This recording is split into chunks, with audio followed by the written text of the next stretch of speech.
All I asked for Spider-Man Far From Home was that it was magnificent and mysterious. And did I get both of those things? Beyond expectations.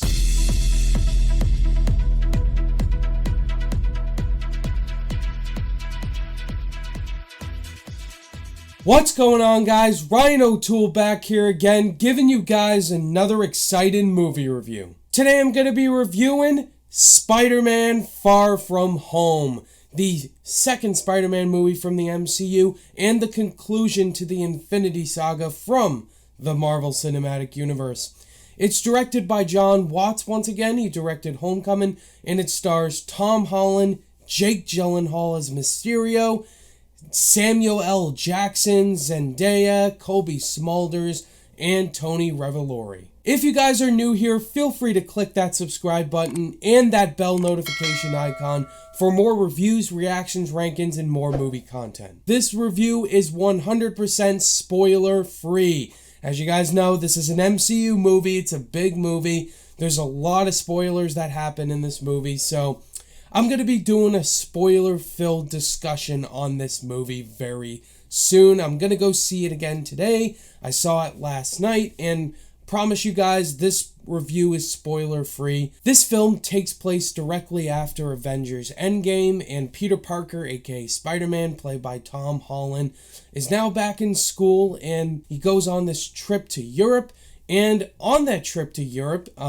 he gets called in by Nick Fury, because he wants Spider-Man to team up with them, as well as another superhero named Quentin Beck, aka Mysterio, played by Jake Gyllenhaal. He and Mysterio have to fight off these different monsters called the Elementals, who are destroying cities in Europe, and they're gonna fight them off. I just wanted to see what was gonna happen next in the MCU, and Far From Home was announced by Kevin Feige to be the final film in the Infinity Saga, and the reviews it's been getting, I love all the trailers, I love the casting of Jake Gyllenhaal as Mysterio.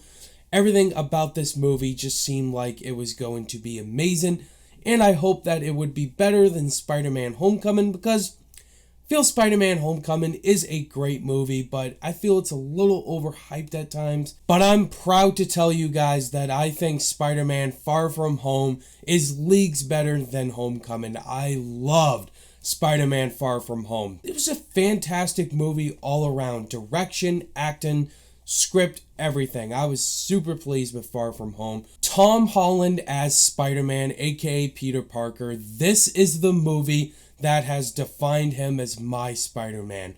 I believe, and I'm saying this, Tom Holland is the best Spider-Man. Tom Holland was absolutely magnificent in Far From Home. He gives a great dramatic performance, serious and funny performance as always.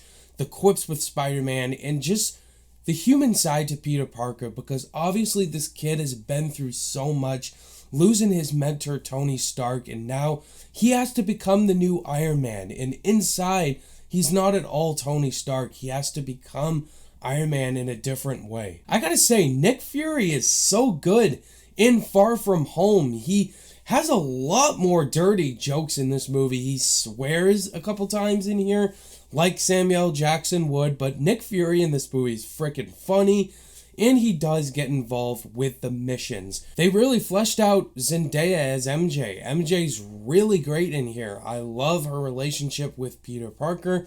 There's a love triangle in here. You're going to have to watch the movie to find out. But let's talk about the standout character. By far is Jake Gyllenhaal as Quentin Beck, aka Mysterio. Oh my God, he's worthy of an Oscar nomination. Jake Gyllenhaal, he's so damn good as this character. He is so perfectly cast as Quentin Beck, aka Mysterio. There are so many things about this character which I can't talk about because it's spoiler free.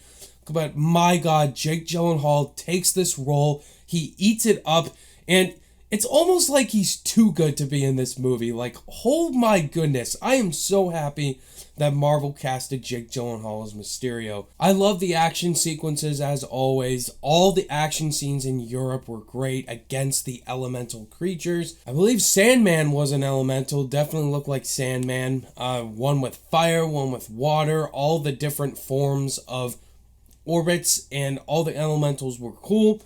And the visual effects were definitely top notch. The MCU never disappoints with visual effects. This film has more human sides to it, with Peter Parker dealing with Tony Stark's death, him having a crush on MJ, and he's afraid to open up to MJ how he's feeling.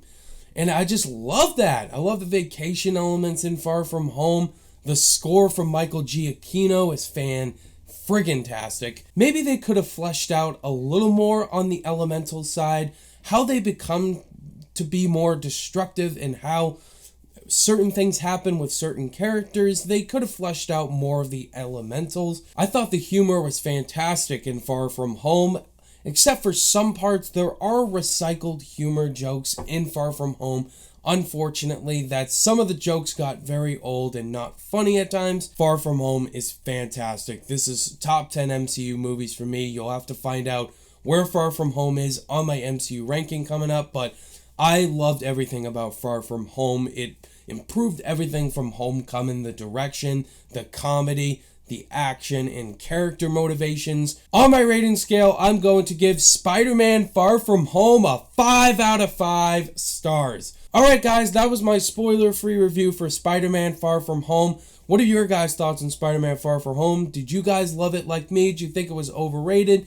Think it was okay? Or did you absolutely hate it? Let's talk about it down below in the comments. Stay tuned to my rankings for the MCU movies, all 23 MCU films, as well as my updated rankings for all the MCU heroes and the MCU villains. Look forward to all those ranking videos. Thank you guys as always for watching this review. All of my social media links are in the description below, and I'll see you guys in the next video.